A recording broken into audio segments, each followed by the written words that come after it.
Il était une fois une tortue appelée Marine Fantasy. Marine avait déjà 355 ans. Son âge et ses grandes aventures avaient déjà bien usé sa vieille carapace et elle avait besoin d'une canne pour se déplacer. Depuis quelques années, déjà, elle vivait en France. Mais un événement bien malheureux lui fit prendre l'avion, de toute urgence, en direction du Sénégal, sa terre natale.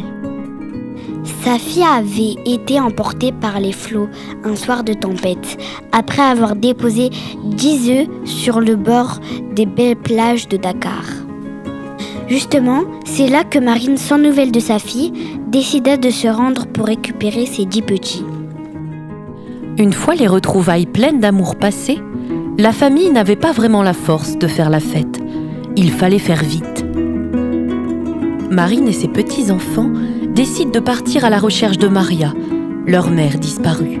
Peut-être que les vagues après la tempête l'auraient déposée sur une berge du fleuve de Saloum. Le chemin allait être très long. 250 km de rivière à parcourir. Mais Marine était déjà bien vieille et ne pouvait plus nager.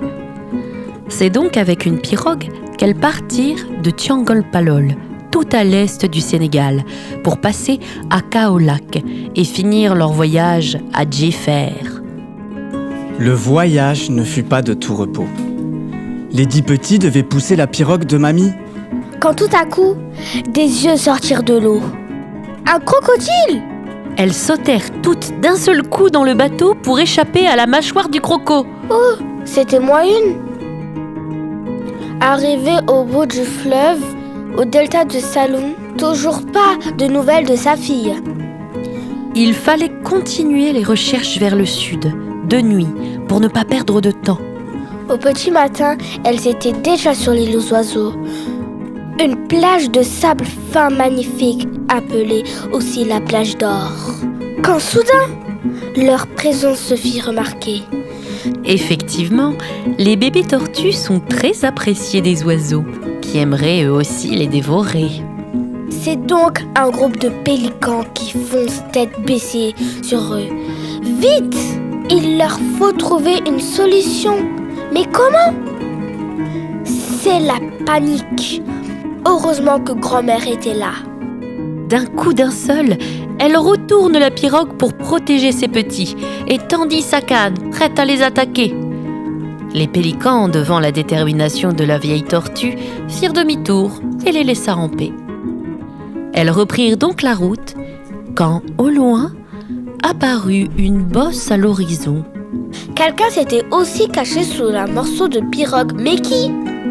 Elles allèrent à sa rencontre, espérant ne pas rencontrer encore d'énormes bêtes sauvages. Quelle fut leur grande surprise quand elles découvrirent sous leur bateau Maria, leur maman disparue. Après de grandes embrassades et des cris de joie, elles se racontèrent leur long voyage sur la route du retour, en direction de la réserve Pandia. Arrivées sur place, elles furent chaleureusement invitées. Une grande fête s'y tenait au milieu des baobabs. Pour célébrer la vie et les retrouvailles de Maria lors du Simb, appelée aussi la fête de la danse du Grand Lion. Là-bas, petits et grands dansèrent toute la nuit. Fin de l'histoire.